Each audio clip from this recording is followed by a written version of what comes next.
Dark Energy Survey est un projet international visant à révéler la nature de la force mystérieuse de l'énergie noire qui accélère l'expansion de notre univers. Mais, récemment, alors que les astronomes passaient au crible les données du Dark Energy Survey, ils sont tombés sur quelque chose de choquant et de complètement inattendu. Ils ont repéré un objet étrange massif de 75 miles de large s'approchant des régions extérieures de notre système solaire. La découverte a rapidement provoqué des vagues d'excitation et de curiosité au sein de la communauté scientifique planétaire car l'objet est d'une taille inhabituellement grande et d'une origine anormale. Les premières études et estimations suggèrent qu'il mesure jusqu'à 75 miles de diamètre, ce qui est bien plus massif que l'Oumuamua. C'est vraiment gros, pour référence, l'astéroïde qui a tué les dinosaures mesurait à peu près 6000 de diamètre. C'est en fait la taille de l'arme galactique la plus puissante de l'Empire, la redoutable étoile de la mort. L'objet s'approche de notre système solaire depuis le nuage d'or, une immense région entourant le Soleil qui commence bien au-delà de l'orbite de Neptune, où aucun objet fabriqué par l'homme n'a encore pu atteindre correctement. L'étude de l'objet mystérieux pourrait tout changer pour les astronomes et l'astronomie, c'est le moins qu'on puisse dire. C'est la découverte choquante qui a été faite par la NASA d'un objet non identifié entrant dans notre système solaire. Le nuage d'or représente les confins de notre système solaire, une région environ 10 000 à 20 000 fois plus éloignée du Soleil que la Terre. La collection de matériaux glacés finement dispersés commence environ 200 fois plus loin du Soleil que Pluton et s'étend à mi-chemin jusqu'au voisin étoilé le plus proche de notre Soleil, Alpha Centauri, qui héberge Proxima b. Nous savons très peu de choses sur le nuage d'or. Si peu que son existence même n'est que théorique. Ce nuage cosmique est si sombre et si froid qu'il n'a jamais été aperçu. Pas même par nos télescopes les plus puissants. L'objet semble être passé à travers l'immense coquille d'objets glacés du nuage d'or censé envelopper tout le système solaire. Sur sa trajectoire actuelle, l'objet met près de 5,5 millions d'années pour effectuer un seul tour de son orbite. L'objet est apparu dans environ 30 images sur les quelques 80 000 qui ont été prises sur 6 ans pour l'enquête DE. Le visiteur errant a pour l'instant été nommé C/2014-1271. Le télescope spatial Hubble a mesuré les caractéristiques du noyau de la comète C/2014-1271, qui s'appelle désormais aussi Bernardinelli-Bernstein.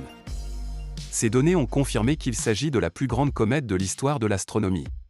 L'objet est probablement riche en glace comme une comète et se trouve actuellement à environ 3 milliards de kilomètres du Soleil. Il atteindra son point le plus proche de nous en 2031.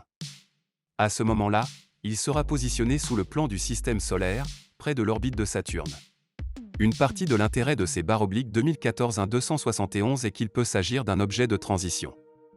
Les astronomes pensent que bon nombre des comètes à longue période, qui apparaissent parfois avec des queues brillantes, proviennent en fait du nuage d'or.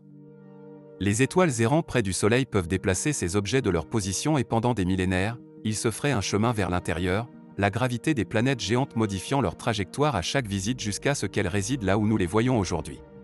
Le fait qu'il est un périhélie si éloigné du Soleil pourrait nous dire qu'il l'a fait plusieurs fois, mais qu'il est toujours en train de devenir certaines de ces comètes à longue période que nous connaissons et aimons, explique Meg Chouan. Un expert de la ceinture de Kuiper et du nuage d'or à l'université Queen's de Belfast. Les scientifiques seront impatients de voir comment C/2014-1271 se comporte au cours de son long voyage.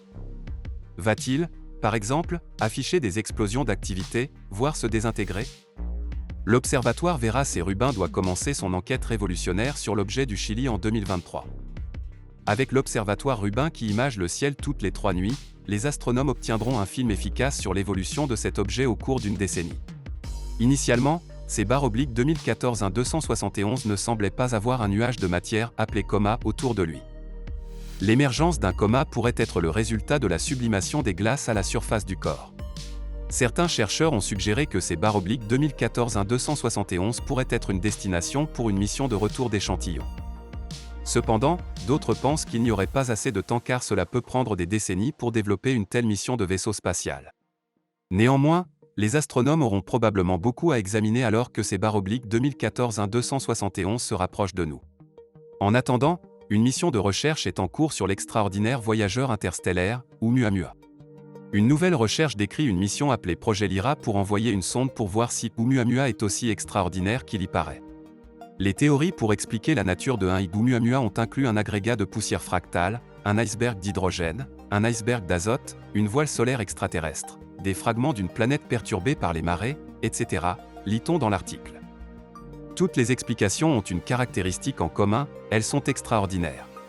le document recommande une mission qui sera lancée en février 2028, passera 4 ans à obtenir des assistances gravitationnelles de la Terre, 2 fois, de Vénus et de Jupiter, atteignant finalement Oumuamua en 2050 à 2054.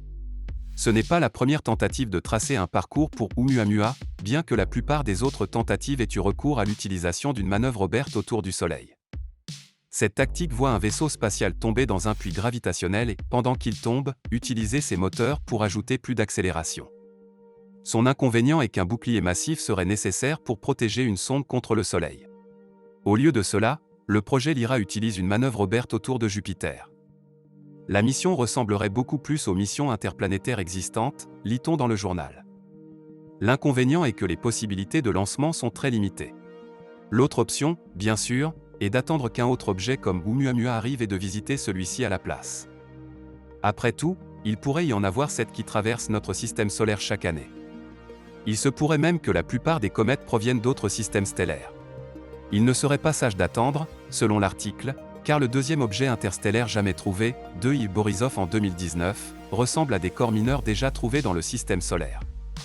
Cela fait. Oumuamua est encore plus bizarre et on ne sait pas quelle est la probabilité de rencontrer à nouveau un objet similaire, lit-on dans l'article. Le retour scientifique possible d'une telle entreprise en fait une opportunité incontournable. Étant donné que le mystérieux voyageur est hors de portée des télescopes existants, il semble qu'un seul moyen de découvrir quoi que ce soit à son sujet soit de le poursuivre, mais qu'est-ce que j'en sais ?